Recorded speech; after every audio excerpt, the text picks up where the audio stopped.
Excellences, Monseigneur Paul Rohana, Révérendissime Père Général, Namtallah Heshim, supérieur général de l'ordre libanais maronite, et chancelier de notre université, Révérend Père assistant généraux de l'OLM, Excellences, ministres, députés, ambassadeurs, Kaim Makam, directeurs généraux, juges et leurs représentants, personnalités éminentes des instances culturelles, éducatives, militaires, municipales, institutions religieuses, recteurs d'université, mesdames et messieurs, membres du conseil d'administration Board of Trustees of University, directeur général de l'agence universitaire de la francophonie, Moyen-Orient, révérend Père, mesdames et messieurs, membres du conseil de l'USEC, chefs professeurs employés de l'USEC, chers invités distingués.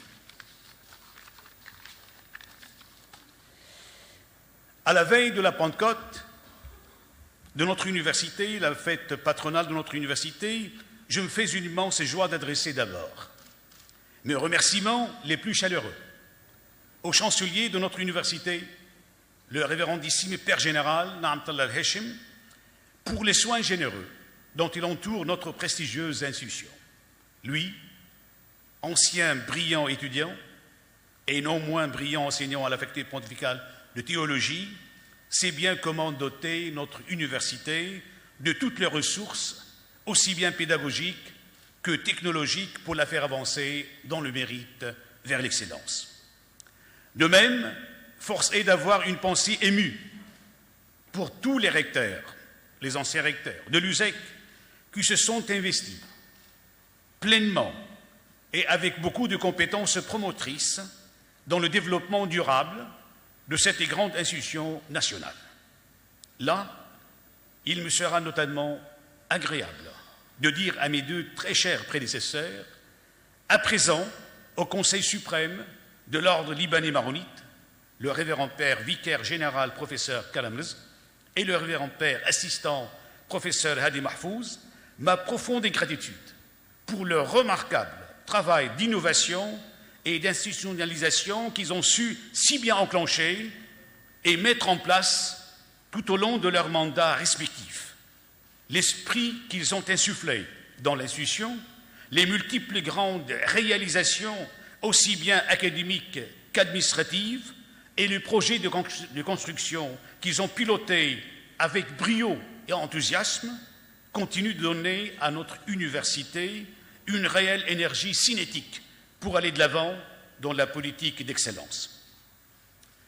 Également, mes vœux les plus chaleureux et mes remerciements les plus reconnaissants vont à toute la famille de l'USEC, vice-recteurs, prorecteurs, provost, doyens, chefs de département, enseignants, chercheurs, assistants, employés. Je ne serai pas dans l'exagération à dire qu'aujourd'hui, c'est votre fête et celle de nos chers étudiants, dans le binôme éducateur-éduqué, sous la motion de l'esprit. Comment ne pas être admiratif devant les glorieuses réalisations de notre communauté universitaire, dans l'accueil et dans l'encadrement aussi bien académique qu'humain de nos générations montantes. Je ne trouve pas les mots adéquats pour dire ma profonde gratitude à notre éminent corps professoral qui s'évertue à cœur joie, non seulement à communiquer un savoir scientifique solide, objectif, largement documenté et constamment mis à jour, mais notamment à former un homme dans toute sa multidimensionnalité. Vos sacrifices, suis-je intimement convaincu, seront de véritables semences pour un avenir universitaire plus radieux. De même, mon témoignage de reconnaissance et mes vœux fraternels s'adressent à tous nos amis ici présents, ministres et députés, corps diplomatique, responsables militaires, hommes politiques et recteurs et présidents d'universités, juges, maires, membres du conseil d'administration, Board of Trustees, journalistes et représentants de divers mass-médias. Votre indéfectible soutien moral et votre participation à notre fête patronale augmentent notre joie et permettent à notre enthousiasme universitaire de gagner en vigueur et en résilience. Honorable audience, quant avait parfaitement raison d'affirmer, sommes-nous enclins à le croire, que l'homme n'est homme que par l'éducation. L'homme est un apprenant éternel. Il est évident que l'éducation est une matière de patience. Certes, tout acte éducatif est émaillé de déboires, d'échecs, comme également de réussites éclatantes.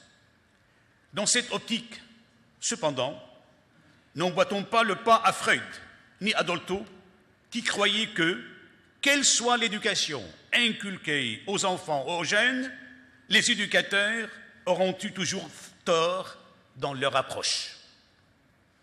Ce que je trouve adéquat de proposer ce soir, sous la rubrique « L'université et l'éducation à la diversité », embrasse un ensemble d'idées pluridisciplinaires qui pourraient servir d'une feuille de route, parmi une infinité de feuilles possibles, visant un seul objectif, en l'occurrence, la manière dont on devrait éduquer nos jeunes à un modus vivendi pluriel, joyeusement harmonieux, dont la différence assumée et assimilée. Mes chers amis, nous voilà ce soir réunis ensemble pour fêter la Pentecôte. Cette grande fête chrétienne pourrait contribuer à bien former religieusement nos jeunes au dialogue des cultures et des civilisations dans l'émerveillement d'être ensemble dans leurs différences. Le terme Pentecôte vient du grec « Pentecoste », signifiant le 50e, c'est-à-dire le 50e jour après Pâques. Le terme arabisé et usuel dans nos liturgies, al-ansara, vient de l'hébreu atsura, signifiant la réunion, le rassemblement et le retrouvail. En d'autres termes, la contre-image de la dispersion linguistique et culturelle illustrée symboliquement par la tour de Babel. La saga biblique du chapitre 11 de la Genèse nous apprend que l'humanité parlait une seule langue et que les gens communiquaient entre eux avec aisance. Comme l'être humain est l'éternel insatisfait et constamment tenté d'aller au-delà de ses capacités, dans un élan insensé d'autodéification, les Babyloniens, eux, s'embarquent dans l'aventure du prométhéisme. Réputés être de grands bâtisseurs, ils s'étaient décidés à faire construire une ville et une tour dont le sommet pénètre les cieux, symbolisant par là la grandeur de l'homme et sa superpuissance, loin de Dieu et plus encore sans Dieu. Connaissant leur dessein, Yahvé les punit sévèrement, en confondant les composantes de leur langue et en les dispersant de là sur toute la face de la terre. Ainsi, d'un seul peuple, ils sont devenus des peuples et des nations. Et au lieu de parler une seule langue, ils ont commencé à en parler plusieurs. Par voie de conséquence, ils ne s'entendaient plus, ne se comprenaient plus. Leurs relations sont devenues conflictuelles et gérées par l'animosité et le rejet mutuel. Il va falloir attendre l'événement de la Pentecôte, de la Hatzora, pour apporter une vraie panacée à l'histoire tragique de l'incommunicabilité des êtres humains. Comme on peut le constater dans la Pentecôte, presque tous les peuples du bassin méditerranéen, dans leur spécificité le plus prononcée, les plus inconciliables, s'acceptent et se comprennent dans la différence assumée et respectée.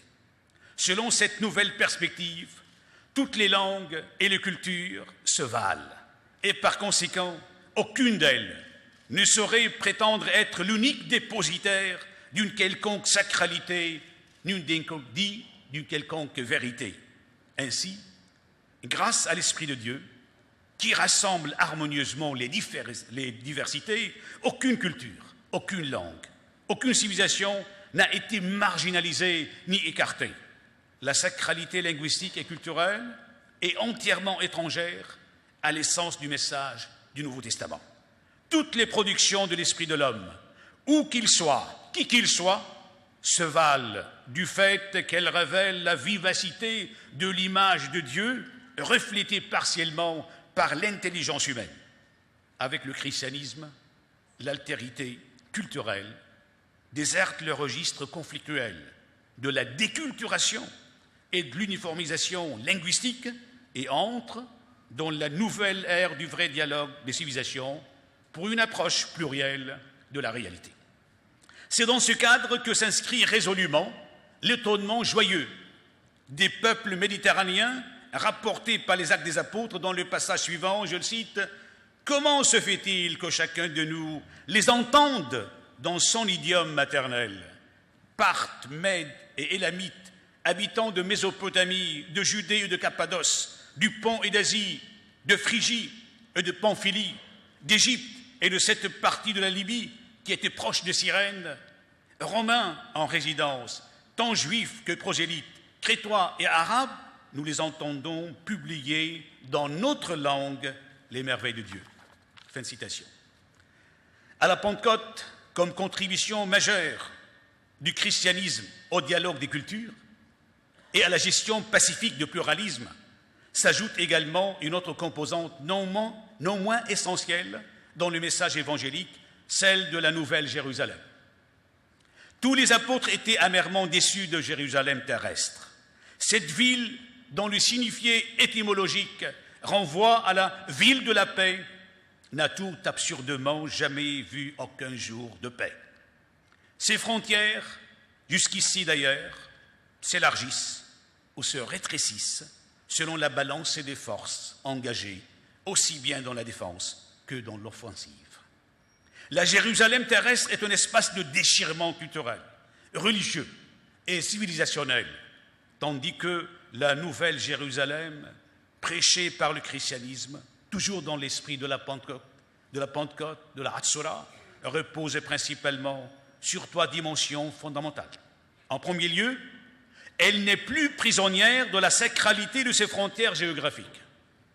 Son espace est coextensif à l'étendue du salut vécu par l'humanité, guérie de ses pulsions de violence et de mort, et baignant dans la paix dispensée par l'union à la vie intime de Dieu. En deuxième lieu, elle est affranchie de sa monoculture, illustration parfaite de l'anticulture et de l'ostracisme sacré. Et en troisième lieu, elle est la cité où se réconcilient toutes les identités religieuses et culturelles dans l'acceptation réciproque et dans la complémentarité différentielle rendue possible par l'esprit unificateur de Dieu. Dans le droit fil de cette nouvelle optique vient s'inscrire plus tard le verset 118 de la sourate de Hud dans le Coran. Je le cite, « Si ton Seigneur avait voulu, il aurait fait des hommes une communauté unique. » Le contenu de ce verset sera concrétisé par l'alliance de Médine, Mithaq al-Médina, que le prophète des musulmans, Mahomet, après sa sortie de la Mecque, le 16 juillet 622, et son entrée à Yathrib, a signé avec les Juifs, les chrétiens et les Sabéens. Les clauses de cette alliance stipulent que les tâches administratives relevant de la gestion des affaires de la cité sont réparties à part égale. L'autre, différent dans sa culture et dans sa religion, est considéré comme un associé et un partenaire. Toujours est-il que cette alliance, qui consolide les fondements du droit de l'homme à la différence, qui qu'il soit et où qu'il soit, et qui met en place un modus vivendi égalitaire dans une société plurielle, sera plus tard remplacé par la charia, la loi canonique de l'islam, comme seule constitution pour Médine. Il va falloir, mes chers amis, attendre 14 siècles dans cet Orient déchiré et souffrant pour voir l'esprit et la philosophie de l'Alliance de Médine renaître dans le parc national libanais et la formule libanaise. Nos étudiants pourraient dégager de tout ce qui précède que tout projet d'uniformisation et d'intégration réductrice pour les spécificités et les différences détruit immanquablement la trame essentielle de l'existence humaine. Ce danger socioculturel et politique est souligné avec force par Alfred Simon dans son article « Les masques de la violence » au sujet du livre de René Girard « La violence et le sacré », je le cite, « c'est la perte de la différence entre la violence impure ou réciproque et la violence purificatrice qui entraîne une crise générale des différences, partant de l'ordre culturel dans son ensemble, puisque celui-ci est un ensemble organisé de différences dont dépendent l'harmonie et l'équilibre de la communauté. Pour le comprendre, il faut saisir l'indifférenciation, c'est le fait justement de gommer les différences, l'indifférenciation comme violence, ce que ne fait pas la pensée moderne, qui, égalitaire dans son principe, voit au contraire dans la différence un obstacle à l'harmonie entre les hommes. Il n'en est pas moins utile de signaler, mes chers amis, que les changements dans nos sociétés d'aujourd'hui, produits par la médiatisation et le progrès technologique, ne sont pas tangentiels.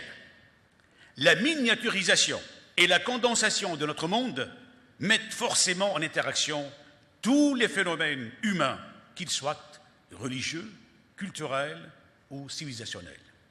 Les anciennes insularités disparaissent, happées par le flux irréversible de la mondialisation. Et la question la plus cruciale, sur laquelle butera immanquablement l'humanité, ne sera prioritairement pas l'existence, mais décidément la coexistence. Comment l'humanité doit-elle éduquer ses étudiants? Comment l'université doit-elle éduquer ses étudiants dans la première moitié du XXIe siècle à la diversité, au pluralisme, au droit à la différence? Comment doit-elle les éduquer à l'évaluation positive de la multiculturalité et de l'interculturalité? Comment, partant des considérations, en l'occurrence religieuses, sociétales, anthropologiques et génétiques, doit-elle les amener à s'accepter dans la joie d'être différents et ensemble? Honorable audience, in this global village, our students will realize that the exacerbation of murderous identities will be an avoidable deadline. In this context, how to be and be with? How do we manage human resources in their discordant diversities and lead them to accept themselves as relays of human experiences that are unique and indispensable for a pluralist approach to multidimensional reality? Without the other, in what she or is, or by what she or his could I have existed? Without the other, without the no self, could I have become aware of my own identity?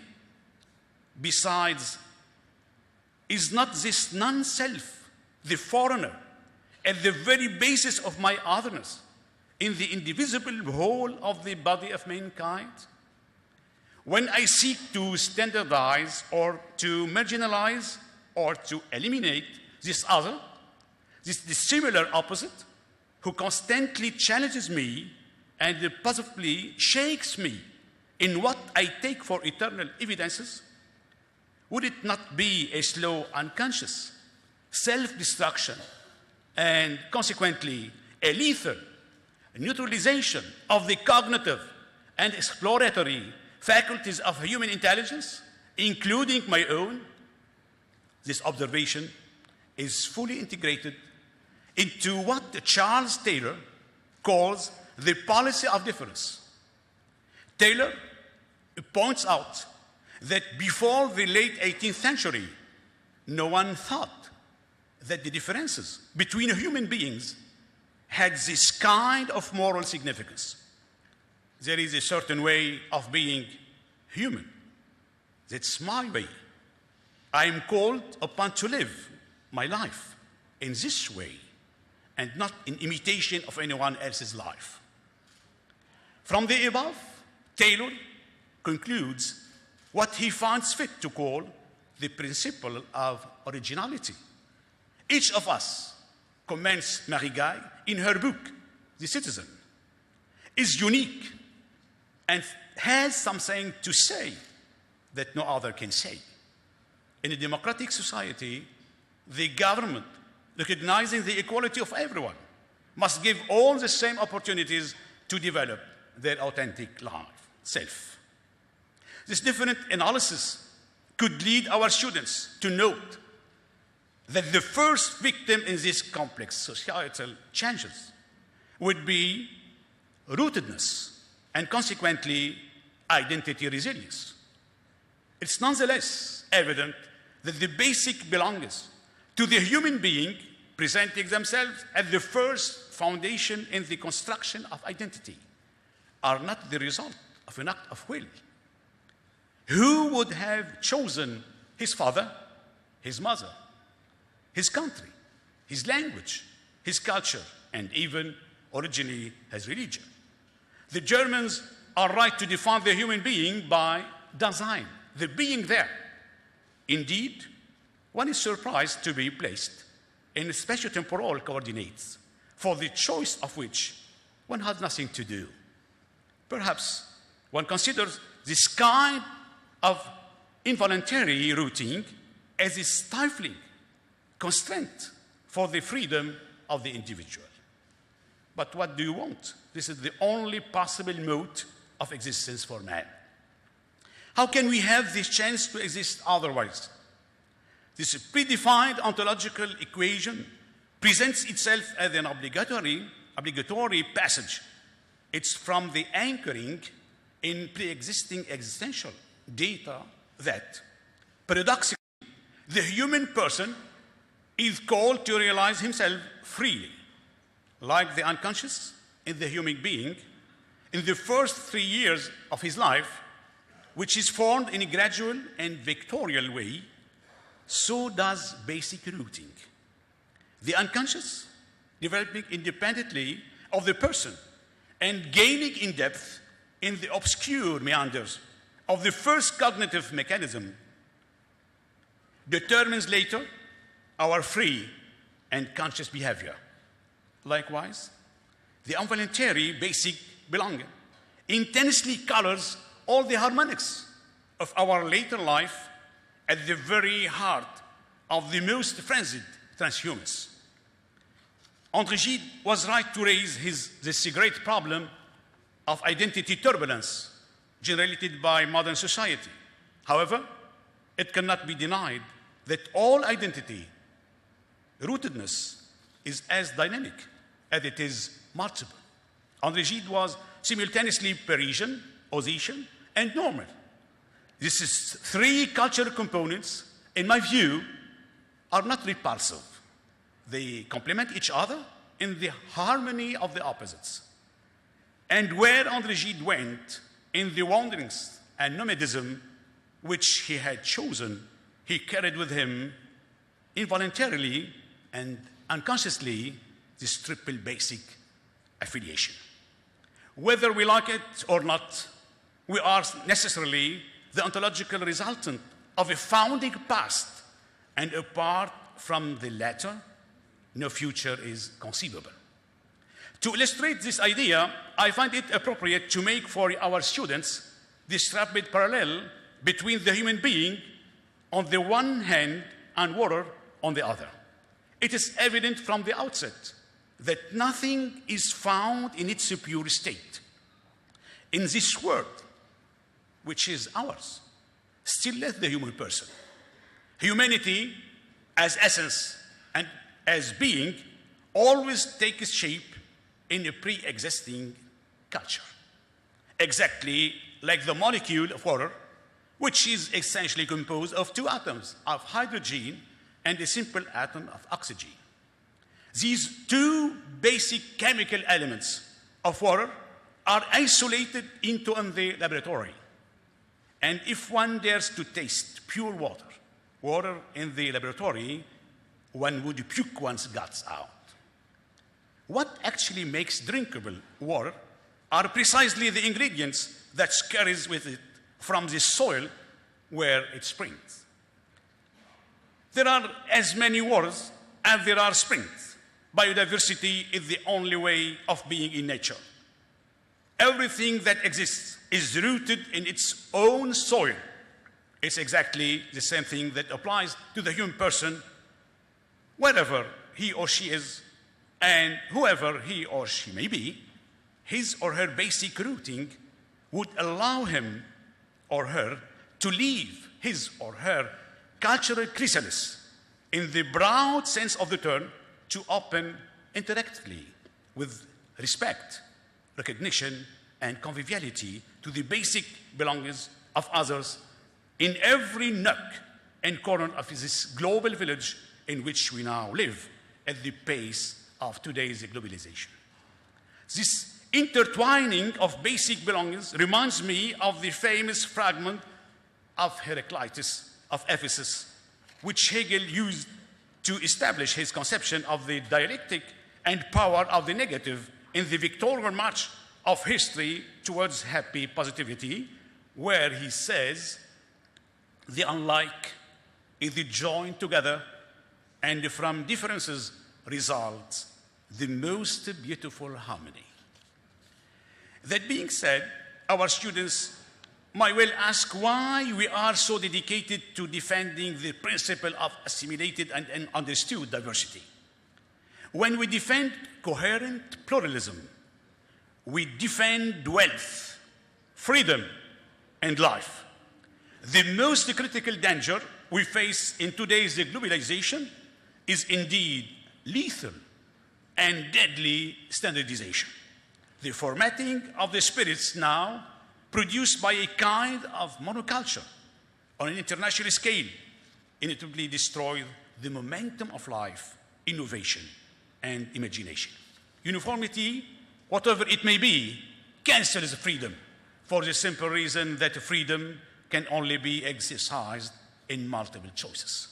And consequently, monoculture can only lead to gradual atrophy and asphyxiation of thought. The philosophical principle that one must be oneself to be with others can prevail on all the educational strategies of our students in order to save cultural diversity and consequently to promote a citizenship marked by the spatiotemporal coordinates and dynamic systems. As everyone knows, the construction of the identity is neither linear nor stagnant. It is the result of a process of enormous complexity, where so many endogenous and exogenous factors are taken into account. Hence, the need to develop immune systems in our youth against the arid and deadly cultural standardization. It would be obvious to the educated that diversity is the only fabric of existence and therefore the only way to real life and peace. And differentiation is an act of violence, contradicting the regulating principles of life in society. If one were to refer to the living body, one would perceive that no cell is like the other, that no organ is similar to the other, but they are all in a functional cohesion. However, in a corpse, what would be the difference between all the biological constituents? None. Death makes differences disappear and plunges everything into a macabre immobility. Life has no existence but in diversity. And away from diversity, it would be the funeral procession of life and creativity.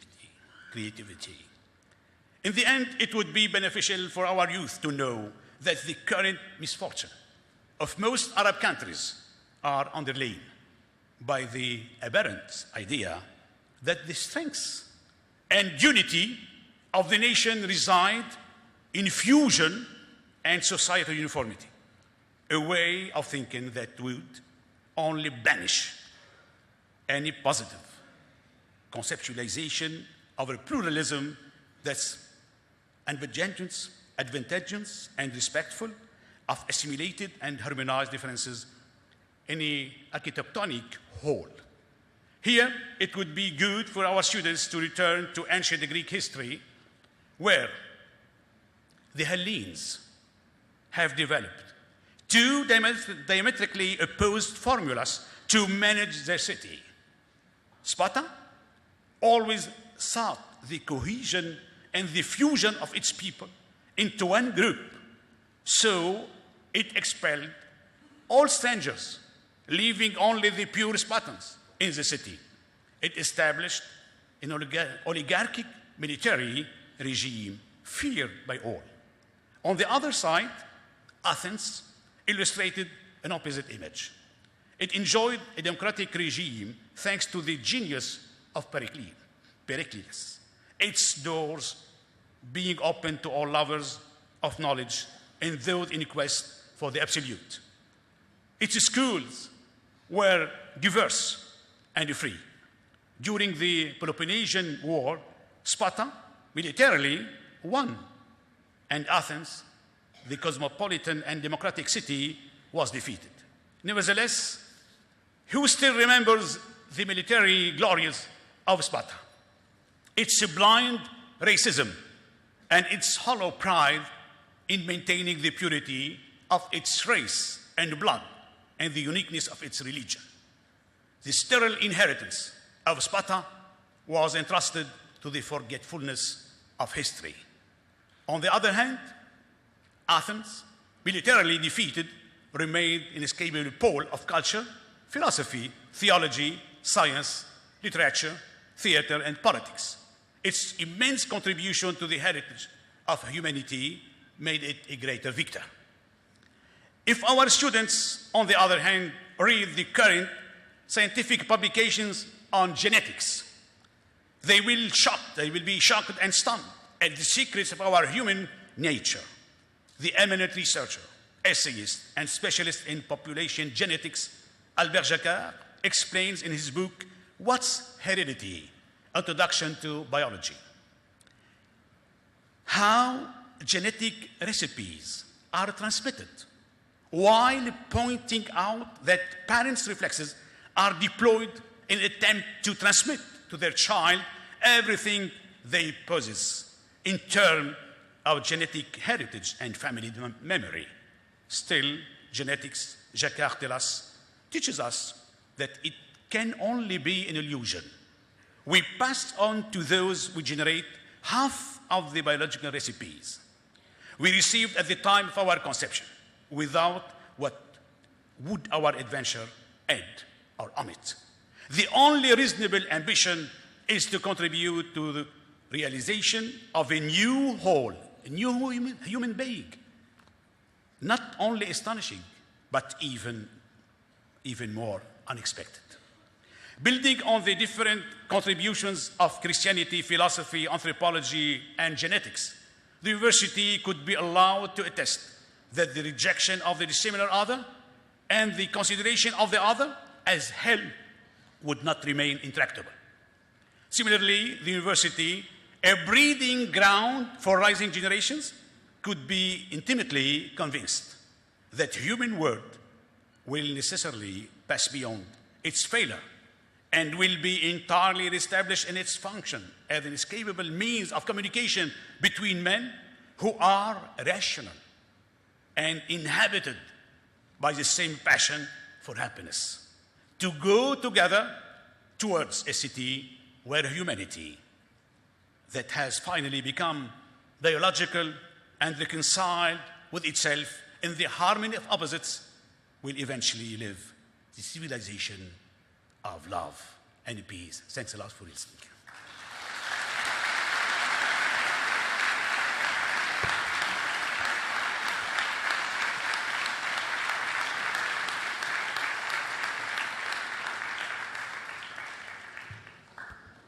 Ladies and gentlemen, please remain at your seats while the University Council leave the amphitheater to receive the well-wishers outside before we proceed to the dinner. Thank you.